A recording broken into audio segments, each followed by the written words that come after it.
talking today about our market action update. So what is that? The multiple listing service, which all realtors or most realtors are members of, they have a data subscription service that they give us all the data about the current market and what's going on. And so we have recently got the information that was published for May, because it's mid-June. We're always a month behind. And the May numbers are very interesting. So a lot of buyers that I'm talking to are wondering, is the market terrible? I mean, I would assume the market's terrible because we're in the middle of a pandemic. And actually the market is not terrible, and there's some interesting reasons why. So right now we have, compared to last year, so we're looking at the first 5 months of this year compared to the first 5 months of last year.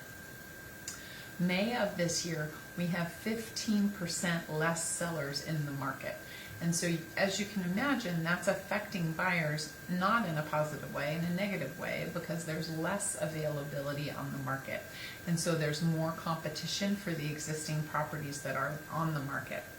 Our days on market has dropped as well, which it's now 38 days on the market. And so from a seller perspective, what that means is, if I listed my property today, it would take me 38 days for me to get a buyer that I'm interested in accepting their offer.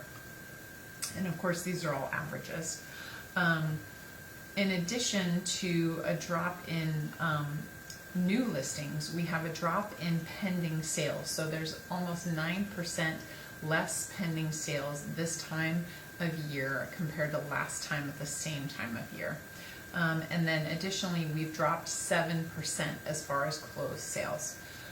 So all of those drops you would think would translate into an actual drop in prices, but it has not. So if you can imagine the market, the volume was here. We were doing this many transactions and this many closings, and we have just dropped that. So we have less listings, we have less pending properties, we have less closed properties. The prices are still increasing. So right now, compared to last year, our average sales price is up 2.8%.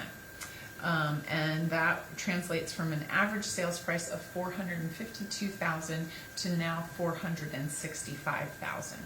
So not significant, but still ticking upwards. So what does all this mean?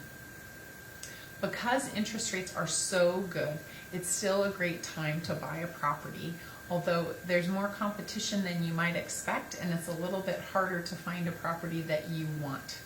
From a seller's perspective, as long as you're willing to brave COVID and still have buyers walking through your property, it's still a great time to sell. Of course, we're taking all the typical precautions. So on a listing, we're going to tell buyers they have to show up with a mask, they have to wash their hands when they come in, they can't touch anything.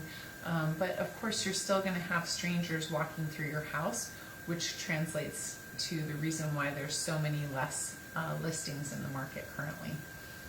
Of course, I'm always here for you, and I'm always here to answer any questions that you might have about real estate in general or specifically. So please comment below and let me know what questions you'd like me to address, or just reach out and I'm happy to have a conversation. And of course, remember to subscribe to our Paris Group Realty LLC YouTube channel for easy access to all kinds of more additional information. Thanks so much for tuning in, and you have a wonderful rest of your day. Take care.